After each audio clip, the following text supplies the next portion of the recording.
9. After Melchizedek's departure.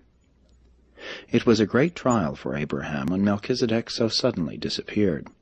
Although he had fully warned his followers that he must some time go as he had come, they were not reconciled to the loss of their wonderful leader. The great organization built up at Salem nearly disappeared, though the traditions of these days were what Moses built upon when he led the Hebrew slaves out of Egypt. The loss of Melchizedek produced a sadness in the heart of Abraham that he never fully overcame. Hebron he had abandoned when he gave up the ambition of building a material kingdom, and now, upon the loss of his associate in the building of the spiritual kingdom, he departed from Salem, going south to live near his interests at Gerar. Abraham became fearful and timid immediately after the disappearance of Melchizedek. He withheld his identity upon arrival at Gerar, so that Abimelech appropriated his wife. Shortly after his marriage to Sarah, Abraham one night had overheard a plot to murder him in order to get his brilliant wife. This dread became a terror to the otherwise brave and daring leader. All his life he feared that someone would kill him secretly in order to get Sarah. And this explains why, on 3 separate occasions, this brave man exhibited real cowardice. But Abraham was not long to be deterred in his mission as the successor of Melchizedek. Soon he made converts among the Philistines and of Abimelech's people, made a treaty with them, and in turn became contaminated with many of their superstitions, particularly with the practice of sacrificing firstborn sons. Thus did Abraham again become a great leader in Palestine. He was held in reverence by all groups and honored by all kings. He was the spiritual leader of all the surrounding tribes, and his influence continued for some time after his death. During the closing years of his life, he once more returned to Hebron, the scene of his earlier activities, and the place where he had worked in association with Melchizedek. Abraham's last act was to send trusty servants to the city of his brother Nahor on the border of Mesopotamia, to secure a woman of his own people as a wife for his son Isaac. It had long been the custom of Abraham's people to marry their cousins. And Abraham died confident in that faith in God which he had learned from Melchizedek in the vanished schools of Salem. It was hard for the next generation to comprehend the story of Melchizedek. Within 500 years, many regarded the whole narrative as a myth. Isaac held fairly well to the teachings of his father and nourished the gospel of the Salem colony, but it was harder for Jacob to grasp the significance of these traditions. Joseph was a firm believer in Melchizedek, and was, largely because of this, regarded by his brothers as a dreamer.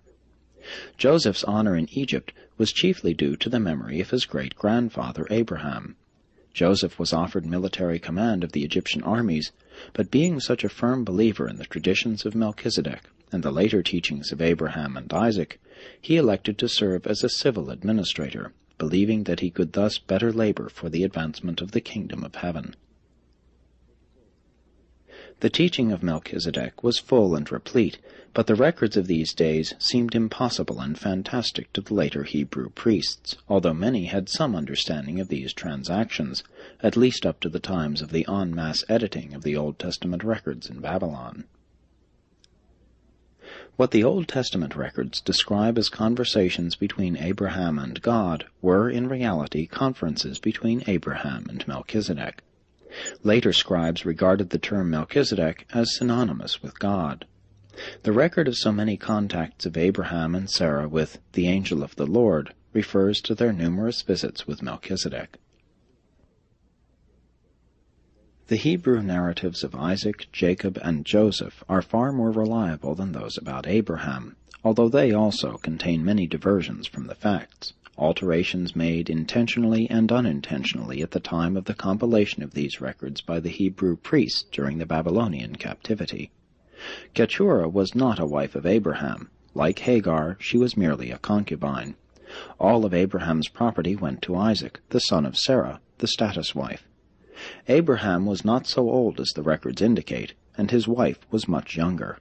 These ages were deliberately altered in order to provide for the subsequent alleged miraculous birth of Isaac.